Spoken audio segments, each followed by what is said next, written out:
A committee in Allendale is recommending the township remove a controversial Civil War statue and replace it with one of 3 Union soldiers, each inspired by diverse veterans from West Michigan. Fox 17's Marisa Oberly joining us live in the newsroom with those details tonight. Marisa. Derek and Janice, despite that recommendation, the township board did not vote on the statue's future. Trustees saying they want to consider what the committee presented to them before making a final decision.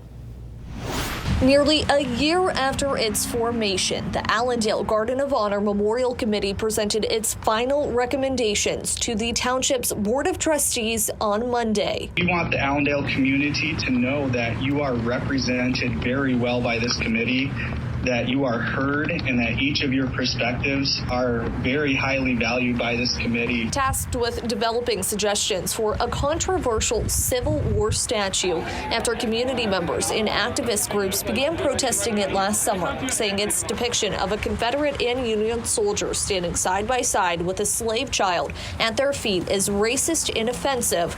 The group proposed removing the statue in question and replacing it with one of 3 Union soldiers, each inspired by diverse veterans from West Michigan. We chose these Civil War regiments and individuals first and foremost to advocate for more diversity in the Garden of Honor.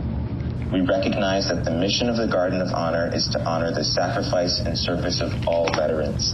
This includes veterans of color and of ethnic minorities.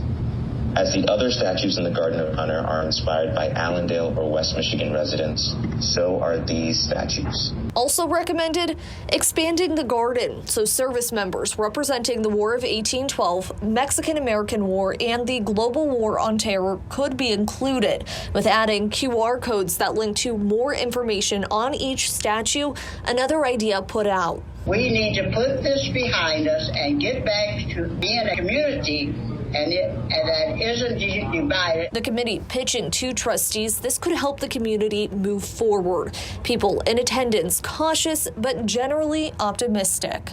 I now hope that the board members take their input seriously. This is the moment you have to have a chance to right at least one wrong in this community and begin giving the BIPOC community that live here a voice. The choice is yours. And the Board of Trustees is expected to vote on the statue's future at their next meeting, which is in mid-June. They could approve the recommendation as is, modify it, or reject it altogether.